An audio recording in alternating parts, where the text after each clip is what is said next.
Mga kautoran, mayong adlaw sa inyong tanan. Nagapasalamat kita sa Ginoo tungod kay ginatagan paginya kita liwat sa sining panahon. Agod nga makapadayon kita sa pagmamalandong sang pulong sang Dios. Kaganaton pagapamalandungan ini makita sa Mateo kapitulo 7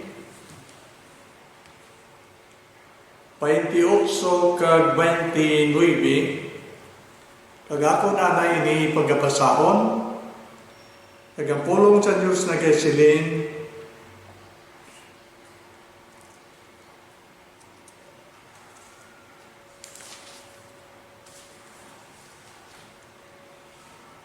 Mateo 7:13 kag 14 nagasiling, sulod kamo sa puwerta nga makitid, kay masangkad ang puwerta, kag mapos ang dalan pakadto sa kalaglagan. Kag madamo ang nagaalagi sa sini. Pero makitid ang puwerta, kag mabudlay ang dalan pakadto sa kabuhi. Gadyo tay gidlang ang nakatultol sini. Kabayan ng Diyos, magpakamayo sa iyang mga pulong, kag ang aton paghahambalan sa sininga tion, amo ang dalan pakadto sa kabuhi. Kung ikaw nag-drive sang salakyan, kung kaisa nag-aagi ikaw sa malapad na dalan, nga tawag naton nga highway, kag mayaraman nga makitid nga dalan. Kag nabatian naton nga mayaraman nga public road, kag mayaraman nga private road. So lain sila nga duha. Ang public iya ginagihan sa tanan, kag malapad ini private road iya ginagihan lang sa tag-iya. Sa nagpahimo sining kalsada, kag inang kalsada pakitid, kag inaya padulong lang pagkadto dito sa ilang property o kon balay din ginpatindog. So, ang wala nagasulatan, nagahatag man sing idea sa aton nga may duwa ka klase sang dalan. Ang masangkad kag ang makitid. Kag ang aton paghahambalan subong, amoy ini ang makitid nga dalan. Kag wala nagasulatan, nagahambal sa aton nga si Kristo amo ang dalan. Sa John 14:6, tagsiling ang balaan na kasulatan, ako amo ang dalan, kamatuoran, kag kabuhi.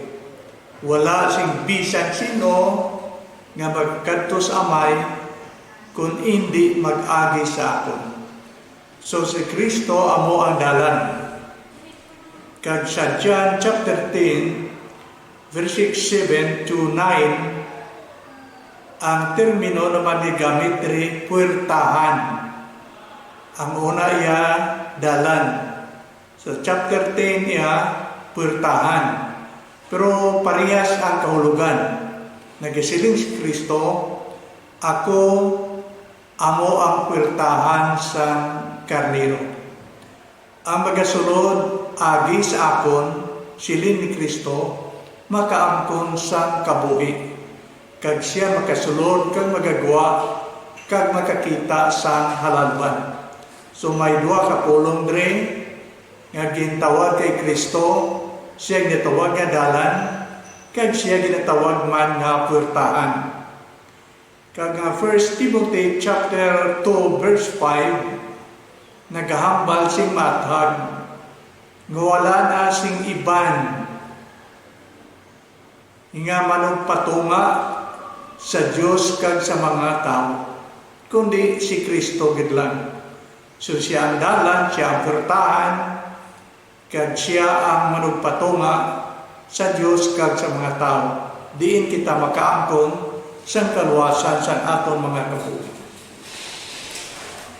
Kung kaysa may ara kita nga mga huna-huna, nga nagasiling, di kung si Kristo amo ang dalan ang aton maluwas, kung magsunod kita sa iya, kag mag-alagad sa iya, siguro matawayan ang aton pagpangabuhi diri sa duta. Siguro wala dalagko nga problema, wala balatian, wala na sang problema sa mga kinanglanon adlaw-adlaw. Kabandanan may nagapamangkot nga nagasiling, di ko na mo siya nga ang mga matarong nagaantos may problema man gyapon. Siguro ang pamangkot nga ang mga matarong nagaantos mabudlay na sabton kay ang pamangkot mismo sala tungod kay ang Bible nagatudlo iya sa aton nga wala sing matarong bisan isa, kay man ang tanan nakasala kag nakabsan sa himaya sang Dios. So ang pamangkot nga ang mga tarong, ang pamangkot siling nakon hindi insakto, kay man wala sing matarong dahil sa kalibutan, kay kitang tanan nakahimo sang sala. Ang sakto yung ginatudlo sa kasulatan nga ang tanan nga mga tao hindi matarong, kay man ang tanan nakasala. Pero hindi man naton madinay ang kamatuoran nga mga tao bisan pa mga anak sa Dios nag-aalagad sa Ginoo,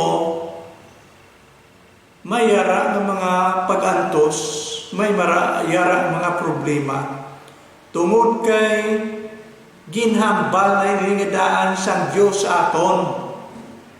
Ang Diyos wala naghahambal sa mga bagay nga hindi insakto.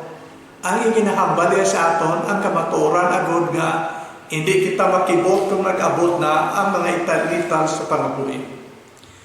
Sa John 16:33, ginahambal na gadaan sa kasulatan nga sa sini nga kalibutan may badamo kita nga alantuson. So hindi nagatudlo sa aton nga bisan kita mag-alagad sa Ginoo, wala kahulugan nga wala na kita problema. Kay siya nga daan ginambal sa aton nga samtang yari pa kita sini nga duta, may sugataon din kita iyan nga mga problema. Siling niya sa sini nga kalibutan, madamo kamo sa mga pag-antos. Pero siling sa Diyos magpakabakod kamo kay gindaog ko na ang kalibutan.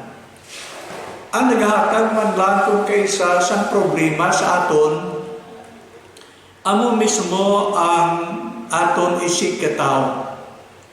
Kay man, mayara ang mga tao nga nagamulay, nagapasipala sa isig katao, kag nagahingabot sa iyang isig katao. Kagumini ang ginhambal sa Mateo Kapitulo 5. Basahon na po ang 10 kag 11. Mateo 5, 10 kag 11 nagasiling, bulahan ang mga ginahingabot, ara ang pulong ginahingabot.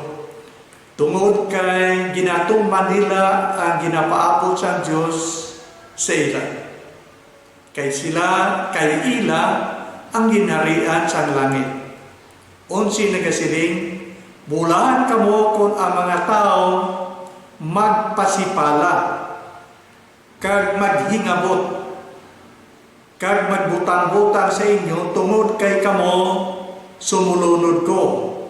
Magkalipay, kag maghinugyaw kamo tungod kay dako ang inyong balos sa langit. Kay amo ini nga mga paghingabot ang naaguman sa mga propeta sa una. So siling sa balang kasulatan, may ara nga pagpasipala, paghingabot, o kung pagpigos sa mga tao sa iyang isikataw.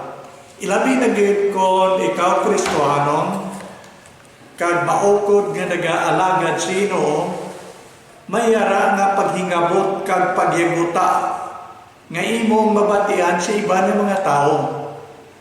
Kag ini nagakatabo tungod kay may mga tao nga hindi gusto nga magpamati sa mga pulong sa Ginoo nga ginahambal sa ila. So mayara nga paghingabot, may pagpasipala, pero ang nasiling sa Bible, mga kautoran, mayong adlaw sa inyong tanan. Nagapasalamat kita sa Ginoo tungod kay ginatagan paginya kita liwat sa sining panahon. Agod nga makapadayon kita sa pagmamalandong sang pulong sang Dios. Kaganaton pagapamalandungan ni makita sa Mateo Kapitulo 7, 28 kag 29. Kag ako na ini pagkapasahon. Kag ang pulong sa Diyos nagasiling Mateo 7, 13 kag 14 nagasiling, sulod kamo sa puwerta nga makitid, kay masangkad ang puwerta, kag mapos ang dalan pakadto sa kalaglagan. Kag madamo ang nagaalagi sa sini. Pero makitid ang puwerta, kag mabudlay ang dalan pakadto sa kabuhi. Gadyo tay gidlang ang nakatultol sini. Kabayan ng Diyos magpakamayo sa iyang mga pulong,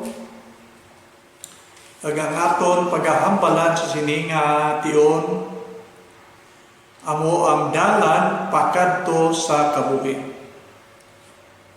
Kung ikaw nag-drive sang salakyan, kung kaisa nag-aagi ikaw sa malapad na dalan, nga tawag naton nga highway, kag mayaraman nga makitid nga dalan. Kag nabatian naton nga mayaraman nga public road, kag mayaraman nga private road. So lain sila nga duha. Ang public iya ginagihan sa tanan, kag malapad ini, private road iya ginagihan lang sa tag-iya, sa nagpahimo sining kalsada, kag ginang kalsada makitid, kag ginaya padulong lang pagkadto dito sa ilang property o kung balay din ginpatindog. So ang wala nagasulatan, nagahatag man sing idea sa aton nga may duwa ka klase sa dalan. Ang masangkad kag ang makitid. Kag ang aton paghahambalan subong, amoy ini ang makitid nga dalan. Kag bala nga kasulatan naghambal sa aton nga si Kristo amo ang dalan. Sa John 14:6, tagsiling ang balaan na kasulatan, ako amo ang dalan, kamatuoran, kag kabuhi. Wala sing bisan sino nga magkadto sa amay kung hindi mag-agi sa akon. So si Kristo amo ang dalan. Kag sa John chapter 10, verses 7 to 9, ang termino naman ni gamit rin puwertahan. Ang una iya dalan. Sa chapter 10 iya puwertahan. Pero parehas ang kahulugan. Nagisiling si Kristo, ako amo ang puwertahan sa karnero. Ang magasulod agi sa akon, silin ni Kristo, makaangkon sa kabuhi. Kag siya makasulod kag magagawa kag makakita sa halalban. So may duha ka pulong dre nga gintawag kay Kristo, siya ginatawag nga dalan, kag siya ginatawag man nga puwertahan. Kag nga 1 Timothy chapter 2 verse 5, nagahambal sing mathag nga wala na sing iban nga manong patunga sa Dios kag sa mga tao, kundi si Kristo gid lang. So siya ang dalan, siya ang purtahan, kag siya ang manugpatunga sa Dios kag sa mga tao. Diin kita makaangkon sa kaluwasan sa aton mga kabuhi. Kung kaysa may ara kita nga mga huna-huna, nga nagasiling, di kung si Kristo amo ang dalan ang aton maluwas, kung magsunod kita sa iya, kag mag-alagad sa iya, siguro mataway ang aton pagpangabuhi diri sa luta. Siguro wala dalagko nga problema, wala balatian, wala na sang problema sa mga kinahanglanon adlaw-adlaw. Kabagdanan may nagapamangkot nga nagasiling, di ko na mo siya nga ang mga matarong nagaantos may problema man gyapon. Siguro ang pamangkot nga ang mga matarong nagaantos mabudlay na sabton kay ang pamangkot mismo sala tungod kay ang Bible nagatudlo iya sa aton nga wala sing matarong bisan isa, kay man ang tanan nakasala kag nakabsan sa himaya sang Dios.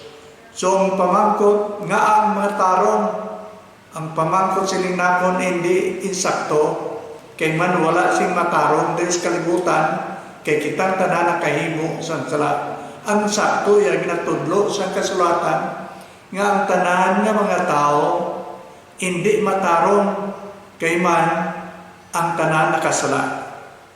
Pero hindi man naton madinay ang kamatuoran nga mga tao bisan pa mga anak sa Dios nag-aalagad sa Ginoo,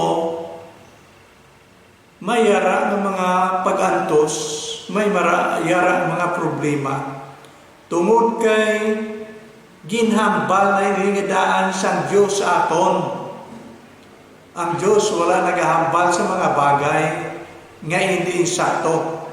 Ang iginahambal niya sa aton, ang kamatuoran agod nga hindi kita makibot kung nag-abot na ang mga italitan sa pangabuhi. Sa John 16:33, ginahambal na gadaan sa kasulatan nga sa sini nga kalibutan may badamo kita nga alantuson. So hindi nagatudlo sa aton nga bisan kita mag-alagad sa Ginoo, wala kahulugan nga wala na kita problema. Kaya siya nga daan ginambalan sa aton nga samtang yari pa kita sini nga duta, may sugataon din kita iyan ng mga problema. Siling niya sa sini nga kalibutan, madamo kamo sa mga pag-antos. Pero siling sa Diyos magpakabakod kamo, kay gindaog ko na ang kalibutan. Ang naghahatag man lang kung kaysa sang problema sa aton, amo mismo ang aton isig katao. Kay man, mayara ang mga tao nga nagamulay, nagapasipala sa isig katao, kag nagahingabot sa iyang isig katao. Kagumini ang ginhambal sa Mateo Kapitulo 5. Basahon ako ang 10 kag 11. Mateo 5, 10 kag 11 nagasiling, bulahan ang mga ginahingabot, ara ang pulong ginahingabot. Tungod kay ginatuman nila ang ginapaabot sa Diyos sa ila. Kay ila ang ginharian sa langit. 11 nagasiling, bulahan kamo kung ang mga tao magpasipala, kag maghingabot, kag magbutang-butang sa inyo, tungod kay kamo sumulunod ko. Magkalipay, kag maghinugyaw kamo, tungod kay dako ang inyong balos sa langit. Kay amo ini nga mga paghingabot ang naaguman sa mga propeta sa una. So, siling sa balang kasulatan, may ara nga pagpasipala, paghingabot, o kung pagpigos sa mga tao sa iyang isikataw. Ilabi na gayud kon ikaw Kristohanon, kag maukod nga nag-aalagad sino, may ara nga paghingabot kag pagyaguta nga imong mabatian sa iba ng mga tao. Kag ini nagakatabo tungod kay may mga tao nga hindi gusto nga magpamati sa mga pulong sa Ginoo nga ginahambal sa ila. So may ara nga paghingabot, may pagpasipala, pero ang nasiling siyang Bible, dapat nga hindi kita magpanasubo sina. Kay siling niya bulahan kamo kung kamo ginapasipalahan, kung kamo ginahingabot, tungod kay kamo nagasunod sa akon. Kung may pagpanghingabot kay matabo, tungod kay nag-aalagad ka sa Ginoo, siling si Ginoo okay lang na. Kay halin pa sa una, sa panahon sa mga propita sa Old Testament, sila ginahingabot man. Kag ang mga kanakan siyang Diyos, nga nag-aalagad, mayaraman nga pagantos, kasakit, halin sa kamot sa mga tao, nga wala iya nag-aalagad sa Ginoo. So hindi kita magkakibot sila, kung hindi kita magkalingkang, magpagabakot kita, kaysa siningang kalibutan, mayaragin man nga pagantos, paghigabot ng iban pang nga sahid sa kabudlayan. Pero sa 1 Peter chapter 4, verse 13, nagpadayon pagtudlo sa Bible, nga kung hingabuton ang tao tungod kay nagasunod kag nag-alagad sa Diyos, ang siling niya hindi kagid magkasakit sina, kay katulad lang nga nakaambit ikaw sa pag-antos ni Ginoon si Kristo. Kung nag-aantos ang tao subong, kay ginahigaw hingabot siya, kay nag-alagad sa Diyos, katulad lang nga nag-aambit siya sa pag-antos ni Kristo, sa tungdripas Kristo, sa siningang kalibutan.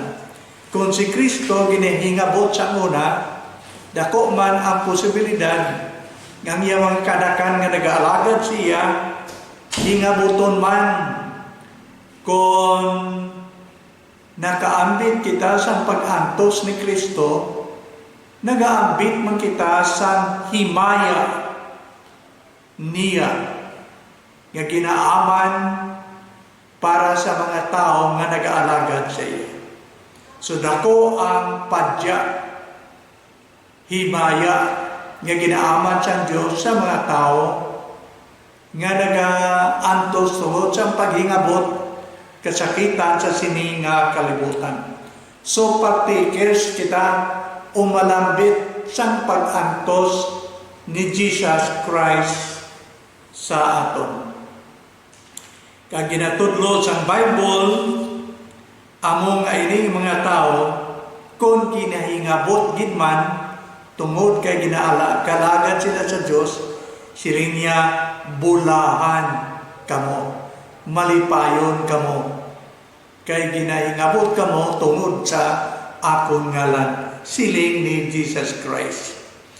Kag ang Roma 8, halin sa 17, pagkadto sa 18, nagapadayon sa pagtudlo sa aton ang kasulatan, nga ang mga pag-antos nga ginaatubang naton subong, hindi makatupong sang himaya nga ginaaman sang Diyos sa iyang mga kaanakan.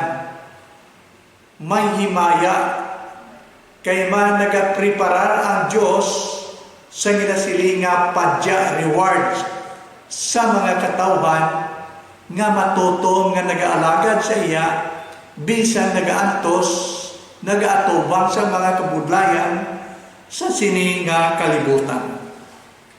Kung sabagay, ang mga propita sa Old Testament hindi man kayo makaintindi nga ang mga nag-aalagad sa Diyos nagasunod sa iya sa silinga makitid nga dalan padulong sa kabuhi. Siling sa mga propita kag amo ini ang ilang complain. Amo na yung pamakot nila silang kagalingon. Si Jeremiah isa ini ka propita. Kag sa Jeremiah kapitulo 12 bersikulo 1 pagkadto sa 2 mayara siya nga problema nga ginpamangkot sa Ginoo.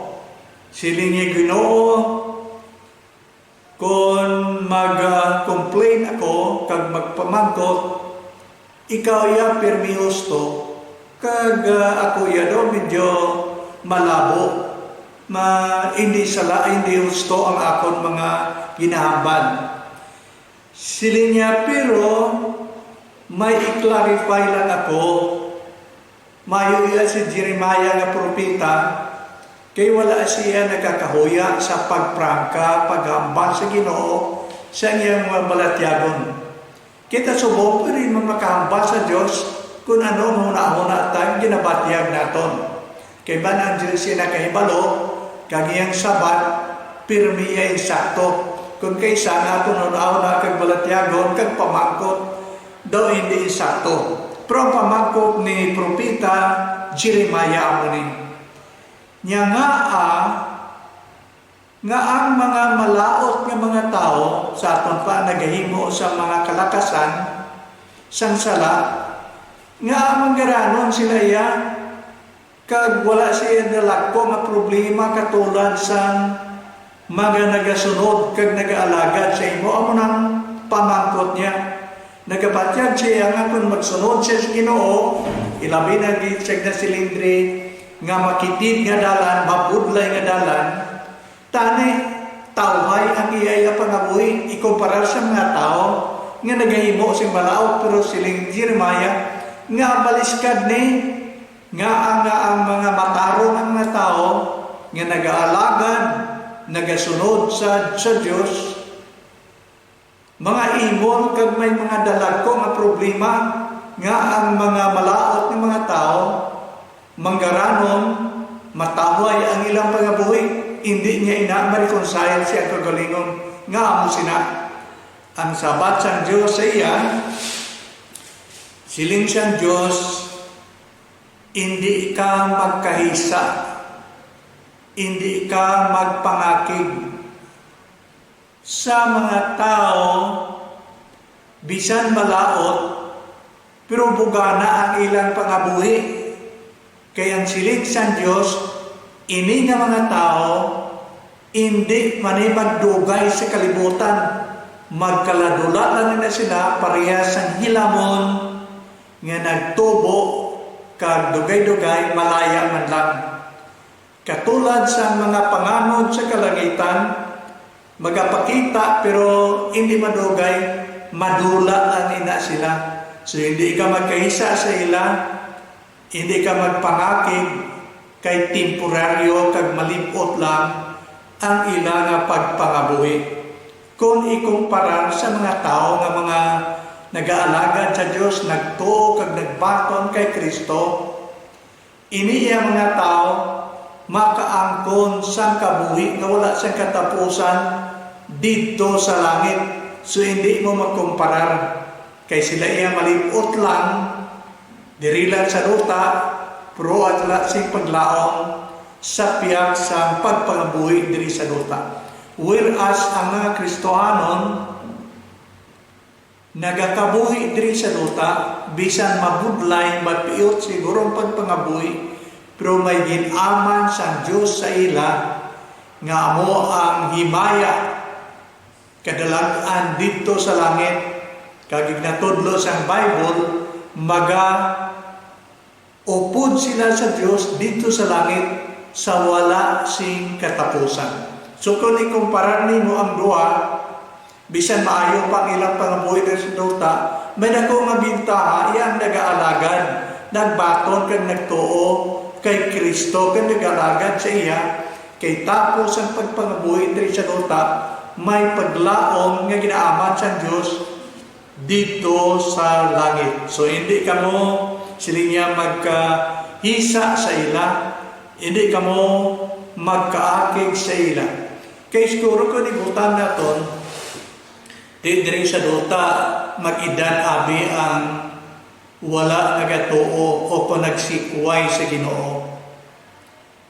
Mag-edad sila 100 katuig, dako na subo nga edad, pero butan ta 100. Ikumparar mo sa wala sing katapusan dito sa langit.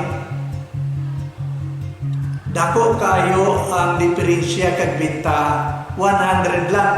Eternal life dito sa langit nga ginaaman sa Dios sa mga nagtuo kag nagbaton sa iya. Susulito na kon, hindi kamo magkahisa sa ila.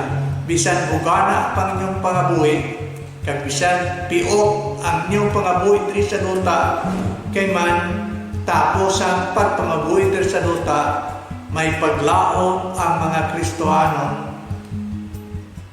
sa Ginoo, kay man ang Diyos iya nag-aman sa ila sing hulot sa langit. Amoy nang ginhambal kagin mitlan ko na kaina. Siling ni Kristo, hindi kamo magkasubo. Salig lang kamo sa amay, salig lang kamo sa akon. Sa balay sa akon na may madamong hulot. Magabalik ako, kuwaon akon kamo, agod nga kundiin, dito man kamo. Si Tomas at siling, Ginoo, wala kami katultos sa dalan pagkanto dito sa langit. Siling ni Kristo, ako, amo ang dalan. Kamatuoran kagang kabuhi. Wala sing bisan sino nga makaabot sa amay dito sa langit kung hindi mag-agi sa ako. So ang importante sa siningat iyon amo nga ang malipot nato nga kabuhi, bisan pigado nga pagpangabuhi naton diri, aton itugyan sa gamhanan kag mahigugmaon nga kamot ni Ginoong Jesucristo, kay ang kasiguruan sa aton kaluwasan ara gidlan sa iya, kag iya gisaad sa aton, iya gid na pagatumanon. So kabay sa siningat iyon, ang paghidait nga nagalin sa Amay, Anak kag sa Balaan nga Espiritu, magapadayon gid sa pagpabilin sa aton mga kabuhi karon kag bisan tubtob sa walay katapusan.